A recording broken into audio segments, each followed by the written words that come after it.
नमस्कार, स्वाद घरच्या चॅनलमध्ये आपलं स्वागत आहे. तर आज मी अंडा बुर्जीची रेसिपी शेअर करते तुमच्यासोबत. त्यासाठी मी इथे मीडियम साईजचे 6 कांदे घेतले आहेत आणि टमाटे 2 घेतलेले, त्यांना मी बारीक चिरून घेतलं आहे. आणि इथे 7 अंडे घेतले आहेत. मी अंड्याची साईज छोटी असल्या कारणाने मी 7 घेतले. इथे मी थोडं आता जिरं घालते तेलामध्ये.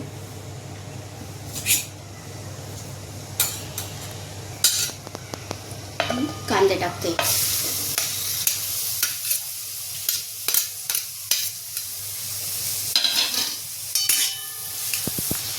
त्याला व्यवस्थित फ्राय करून घेऊ. थोडं शेलो फ्राय झाले का मग आपण त्याच्यात टमाटे टाकू. आपल्या कांद्याचा कलर थोडा चेंज झाला आहे, हलकासा ब्राऊन कलर आला आहे त्याला. आता आपण याच्यात टमाटे टाकू.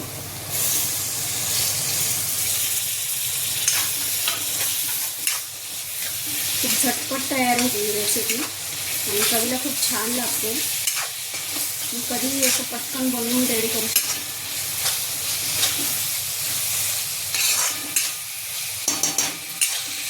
त्यात आपण मसाले टाकून घेऊ.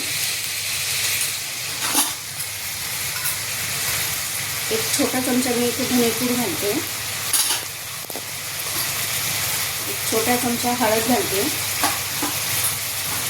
4 चमचे लाल मिरची पावडर टाकते. मसाल्याचं प्रमाण तुम्ही तुमच्या आवडीनुसार ठरवा. बरेच जण कमी तिखट खातात, बऱ्याच जणांना तिखट लागतं, त्यानुसार तुम्ही मिरची किती टाकायचं त्याचं प्रमाण ठरवा.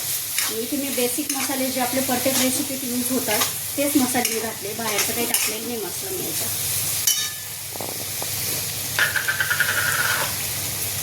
मीठ टाकते मी आता 2 चमचे. तुमच्याकडे काश्मीरी लाल मिरची असेल तर ती टाका तुम्ही, त्याच्याने कलर खूप छान येतो भुर्जीला. आपल्या सगळं मस्त फ्राय झालं आहे आपलं. त्याच्यात आपण थोडीशी कोथिंबीर टाकू आणि नंतर अंडे टाकूया. हे बघा, अंडे मी स्वच्छ करून घेतले, तिथे धुवून घेतले. बऱ्याच वेळा अंड्याच्या कवरला ना खूप घाण लागलेली असते, तर ते तुम्ही स्वच्छ करूनच वापरा. त्याच्यात आपण अंडे टाकून घेऊ. आता इथे मी 4 माणसांसाठी बनवते ही भुर्जी, म्हणून मी 7 अंडे घेतले, कारण अंड्याची साईज छोटी आहे.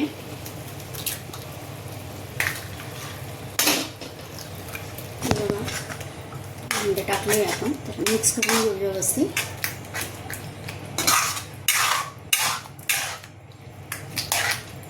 ही भुर्जी तुम्ही पावसोबत, चपातीसोबत, कशासोबतही खाऊ शकता.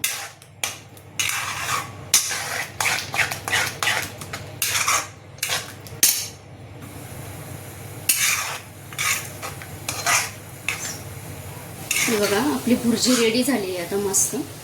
मी सर्व करते त्याला. मी अशा पद्धतीने भुर्जी बनवली की एक पोळी नक्की जास्त खाल. आणि व्हिडिओ आवडला असेल तर व्हिडिओला लाईक करा, शेअर करा, सबस्क्राईब करा.